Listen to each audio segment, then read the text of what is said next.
Hey there, welcome to episode 7 of the FFS Talk audio program. If you're not familiar with FFS means and you've never been to Ireland, you should go back and listen again. We are always talking about things that work and things that do not, and what we can do about that. And one of these days, this is only episode 7 of our reboot, so one of these days we'll get some guests to participate. I think this is a lively discussion area. Opinions are great. It's when they are structured in a way that we might actually implement them to fix things that we think might be broken. Things get interesting. I'm recording this on the morning of the 11th of January, 2024.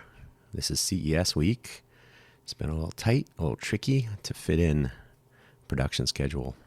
If you're listening to this sometime after CES, this may not be so dire, but it is a busy week. One of the most chaotic, not including Formula One, and probably not including Super Bowl. Definitely not including construction for those, or deconstruction, depending on your viewpoint. That might be an FFS episode all its own. But for the moment, one of my least favorite things on the planet, the RSVP.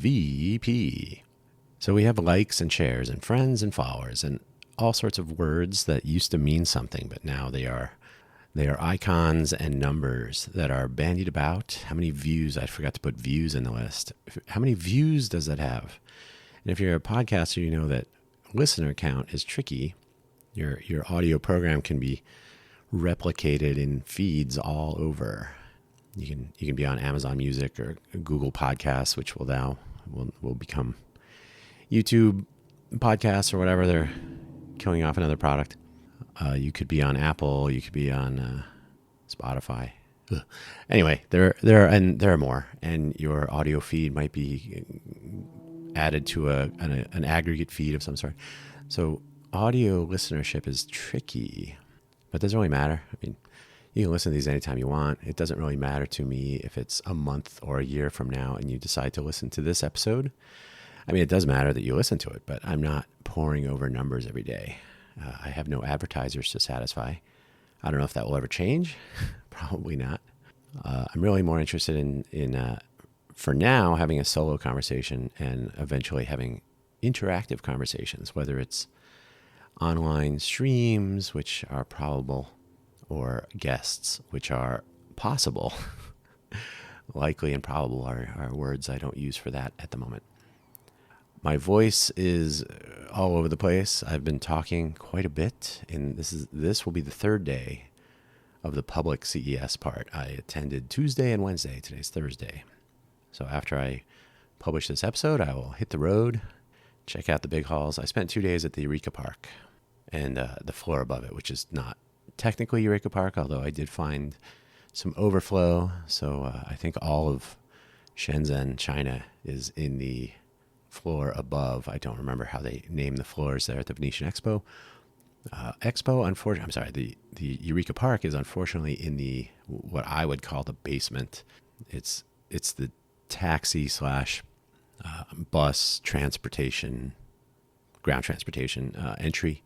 So it's not really the basement, but it is sort of tucked away. So that's unfortunate. I think it's the most interesting part of the show.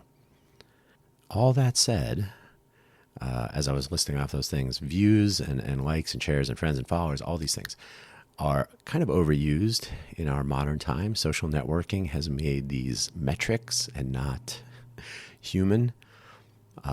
We used to just think we liked something. Now you are measured and counted, and you must click on a thing, and sometimes you must render an opinion, possibly with some emoji. If you share things, you must know the usernames of the people on the same platform to share them with, or maybe you can share them across platforms. And so there must be some open graph data associated, and so on and so on. So being a friend, I recently did an episode on this on Quaggling Sand. It used to be you could just be friends with somebody. Now you have to connect on multiple platforms and make sure you're following each other and all that. So interesting times. But it used to be that you could RSVP for an event, a wedding, a funeral, whatever. And you would probably pop it in the mail and send it.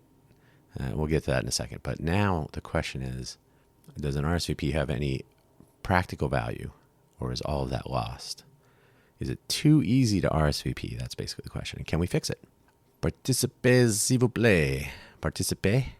I'm not a French speaker, as you've determined very quickly. Respondez, s'il vous plaît is the actual RSVP abbreviation. I have a link in the show notes to the Wikipedia page for a brief etymology. You can pursue it from there if you're curious.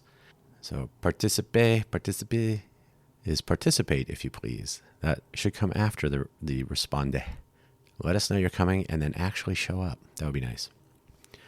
In the show notes, if you are finding this audio program in a place that does display them, and I hope that's the case, there's only 3 links today. One is to my buymeacoffee.com profile page, buymeacoffee.com/Dan Hugo, DANHUGO.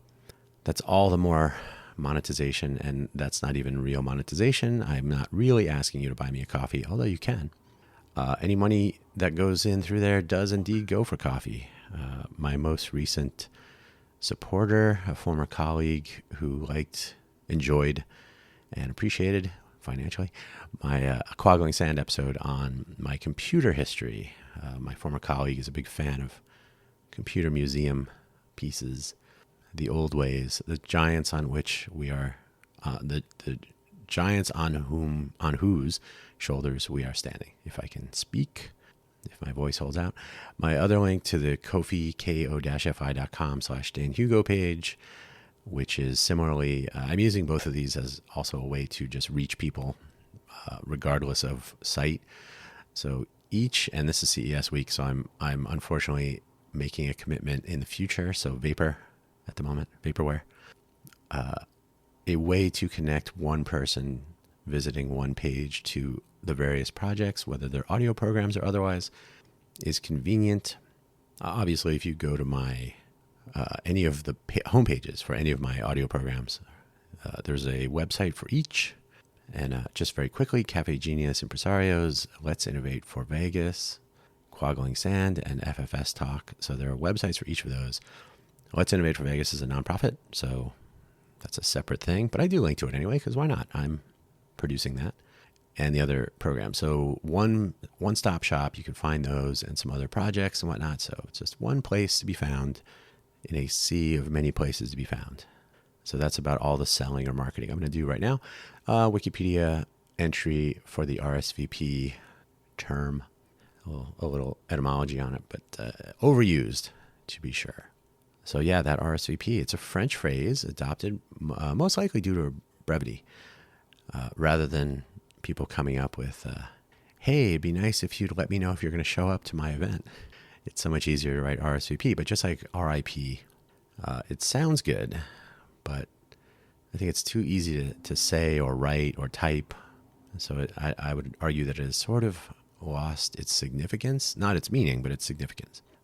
So friend and like, same thing, right? Being friends with someone. Well, are you friends on Facebook? No, friends on Facebook. What is that? Friends in real life. Friends since we were 5 years old. Yeah, but are you connected on TikTok? Did you like my post? I liked it, but I didn't read it. Did you RSVP for my event? I RSVP'd, but I'm not going. These are all par for the course. Modernity is a good time. Nobody regards, especially RSVPs, as binding. I think that's one of the issues. There's no friction and there's no barrier to entry. So anybody can RSVP nowadays. And that, I think, is part of the problem. Where did it go wrong? Well, I'd like to think that people generally appreciate effort put in by others. I know that's not always the case. I don't know what the ratio is to appreciate and not appreciate. But part of the value of an RSVP, of any response, of any indication that you're going to attend someone's event, is that the event planner and organizer, or event, plural planners and organizers, sometimes it's one person, and that makes it even more important. Do you value, pardon me, do you value their time? Do you understand that putting together an event has costs associated with it? Not only time, but also real money, venue planning and so on. So we'll get to that in a second. So we used to send them via a post or messenger, right? You used to actually put pen to paper or you would clap your hands a couple times and get your messenger to come up and receive your direction. Go tell the Montagues that we will be attending the wedding from the Capulets, and that would happen. Or you'd send them a note in the mail, and that mattered. And you had to actually put the effort into doing it. If you wanted to attend, you would tell them, and then it's even possible when you arrived at the actual event, there'd be a calling card, and they would announce your arrival. Maybe we should bring that back. So, yeah, we've made it too easy. You can now click on things, and I think my anecdotal observations are that people use the RSVP, and nowhere more true than on the meetup.com awful platform. They use the RSVP as a follow or a like, if you will. So then they can see what my events coming up are, and then they can decide which ones they may or may not want to attend. So it's like a bookmark feature, but that's not how it is used on the organizer side, or maybe it is now at this point. So you can RSVP because you want to have it on your list of potentials. But as anyone in the dating world knows, that is not appreciated. So that has to go. And don't bookmark with RSVPs. We do need something though. Venue sizing, food and beverage planning, and general organizing principles suggest that the RSVP in some form is actually essential. We need them, unfortunately, but we need them. Public shaming does not work. Meetup.com, for example, awful platform, does show in whatever public form, there's limited, you can have a first name and a last initial, or maybe just a first name, or just some sort of nickname, and maybe no picture. Very little in the way of identifying information, which is fine, but that doesn't result in public shaming if and when you don't show up for things. So public shaming, I'm putting air quotes around that, doesn't really do anything. Meetup has added the feature where you can mark someone as a no-show. That doesn't really matter either. Nobody really values attending or not. Like, that's not a badge of honor or dishonor. So not really valuable. There's no cost RSVPing, so it's not valued when you don't participate. There you go. Not a solution. Accepting an invitation or indicating interest to attend therefore needs to cost something or require some effort. Now, I will say I was invited, not really invited, I can't say that. So sort of invited, it wasn't that straightforward, to an event during CES, and there was a requirement that a code word be entered into I guess it would basically be like a coupon code or a promotional code. But you had to have the secret word, don't share it with anybody, to indicate that you're going to attend. So Eventbrite, enter the code, click, okay, you're in, then you receive instructions. So, okay, that's fine. So not a huge barrier to entry, but there was an indication that there was a limited supply of tickets, high demand for this participation in this event. So I RSVP'd the morning of, and I was not told in any way that, there's only one ticket left or anything. So that, I don't know what that all means, but what it does do is introduced a barrier to entry with no seeming reward, I guess, or no indication of scarcity. So it ends up just being kind of annoying. But I will say that some sort of barrier to entry, if you are merely clicking to RSVP to follow, that needs to be converted to a bookmark scheme, right? Any GitHub fans out there, you can watch a project or you can star it. I am somewhat guilty of using stars for bookmarking, but I also appreciate the projects, which is why I want to bookmark them. So I will get off with a warning for my use of the GitHub star. But if you could bookmark, watch, or otherwise say, hey, let me know. And the only meetup facility I believe that they've implemented is either following. Can you follow a group? I don't think you can follow a group. Joining the group. Anyway, it's not an idea. Nothing about meetup.com is ideal. Far from it. It's a good example of what not to do. But public shaming doesn't work. We need to have some effort. I was off mic there for a second. We need to have some effort that goes into accepting it, which means there must be something like well, I have a but what section. So we need something.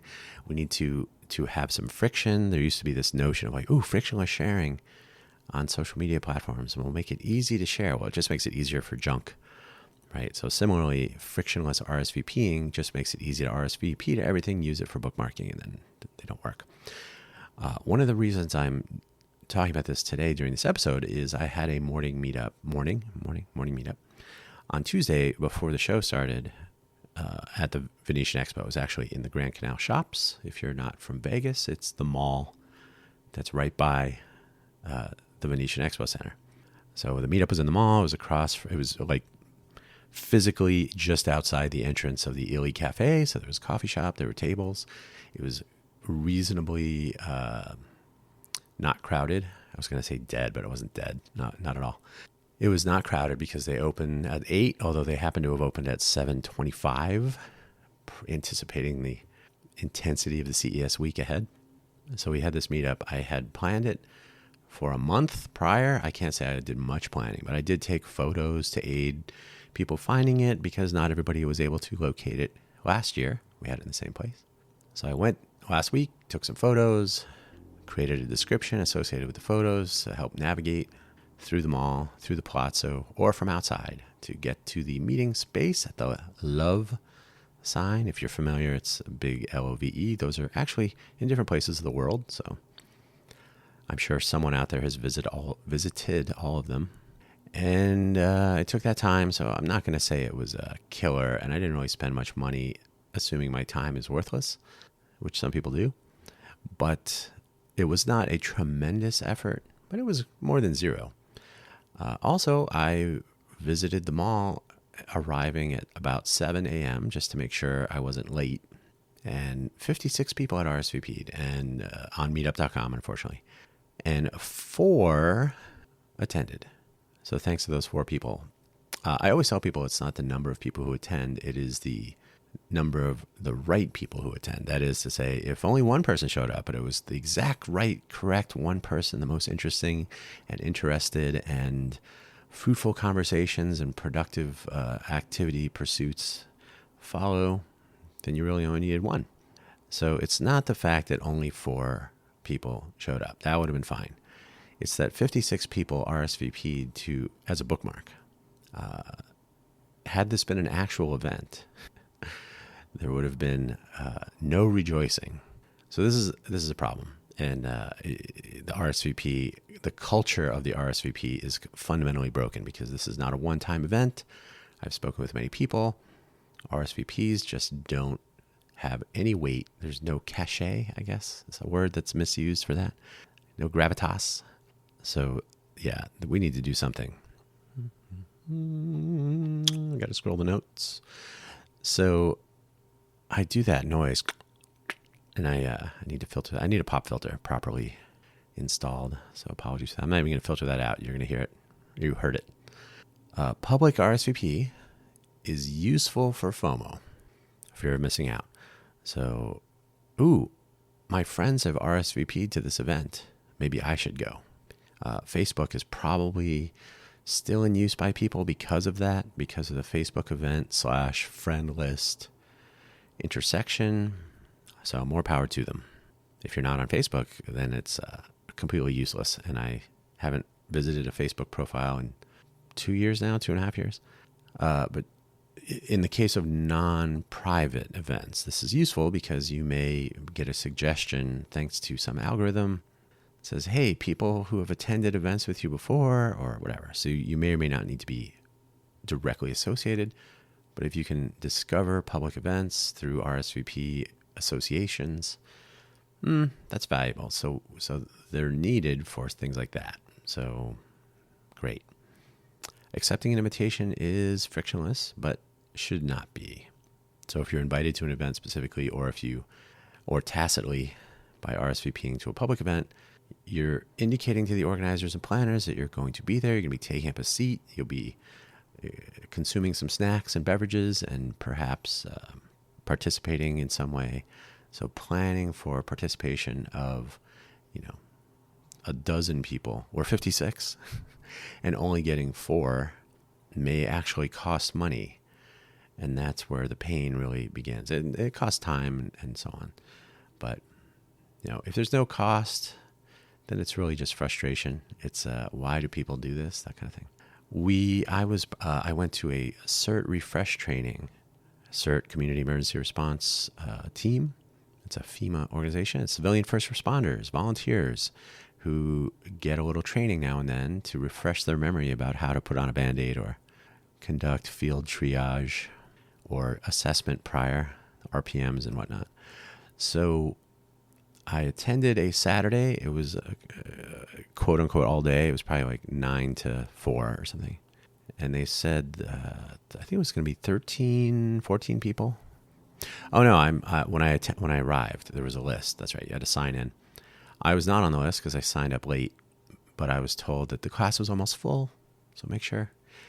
And so I believe there were 13 or 14 names on the list. And then I wrote mine in and I signed and I'm here. Well, there were only 5 people there. So the original list of people who were actually on that list, 4 showed up of the 12 or 13. So it's like that all over. It doesn't matter. And in this case, you're tying up, you're not really tying up, but the time of the volunteer, we're all volunteers, nobody's getting paid. So the volunteer time on a Saturday to a retired fire chief and 2 other emergency management office people were there to help with some of the training. There's a fire extinguisher, and then some bandaging stuff. So it's not a zero effort, zero cost endeavor. And so to have 1/3 of the attendees actually show up, that should make you wonder what happens in a real crisis. Where are all of our CERT volunteers? Well, 2 of them aren't doing anything, but we have 100. Maybe we don't. So RSVPs are fine if they're meaningful, which means when you accept or when you indicate that you're going to attend, there should be a penalty if you don't. Not execution in the public square, but everybody loves the blockchain. Sorry. Yeah, not everybody. The blockchain is an interesting idea for something like this, and that is to say, if we're going to make something frictionless, you should put down a deposit on the blockchain. It should be visible. Your RSVP should be visible. Now, because a private event, you may not want to indicate who's attending, or you may not want to tell people in a public event who you are. And I said earlier, the meetup.com awful platform does enable you to obscure your identity.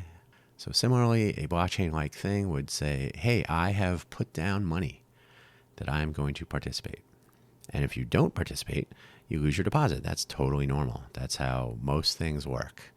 If there's a scarce resource and you are putting your name on a list to receive one, you should put down a deposit of some sort. It could be $1, it could be $10, it could be $5. Another way is to purchase a ticket. So similar. That's a more kind of a classic scheme, but you don't need a blockchain. You can purchase a ticket. You appear on a list of, maybe it's public or maybe it's just number of tickets. So I said earlier that event indicated scarcity, but did not indicate the degree of scarcity. It was just a marketing ploy to get me to get the secret word. But if you have someone buy a ticket or equivalent, why do I have to pay to go to the event? Well, the money that goes to the ticket could be then applied to victuals or libations at the event. It may be in the form of something like a gift card that can be used at the venue, either at the event or some other time. So you could almost connect a loyalty program with event attendance.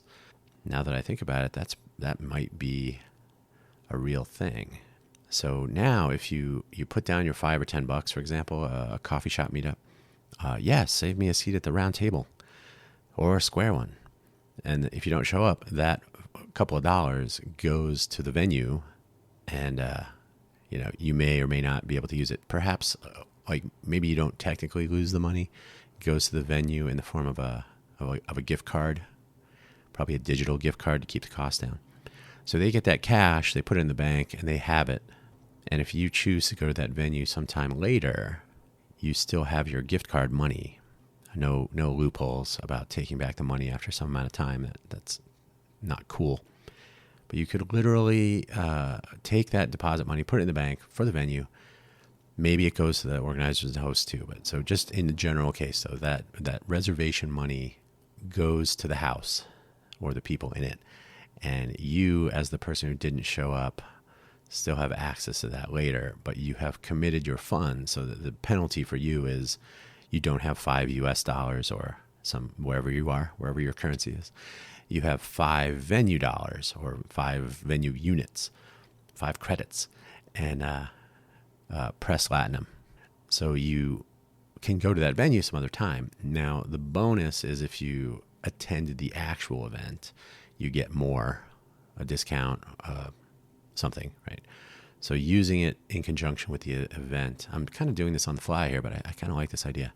So rather than, I have to pay $5 or $10 to attend, I'm paying $5 or $10 as examples. It could be anything. $25, 100 won, 35 lira, whatever. I'm paying to attend, but if I go, I will get 2-for-1 coffees or whatever. I will get an extra bonus dessert or whatever the case is. If I don't go, then it will just be normal expenditure sometime down the road. That could be interesting. But either way, when you RSVP, there must be some sort of two-way commitment. Otherwise, the value of the RSVP is still zero.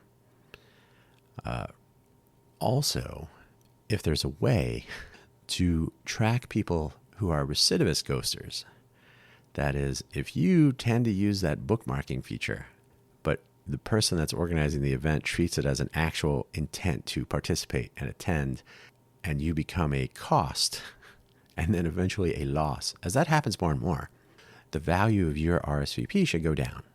So if there's a 20% chance you're going to show up, that should be indicated to all organizers so that they know, yeah, this person's probably not going to come. Because if you've never planned for an event, you generally, if it's depending on the nature of the event, it's either you assume a certain number of people will not show up, you assume a certain number of people will bring a +1, not having said anything, and there's a human factor like, oh, I didn't know, I brought my significant colleague, friend, other, whatever. So you kind of assume something like 10 or 15% buffer. Some people might not show up, some extra people might show up. So something like that. It depends on the cost of the event, size of the event, and so on. So if you can weight those values, Dan Hugo always shows up. Always shows up early. 95%. There's always a little error in there, right? 95%.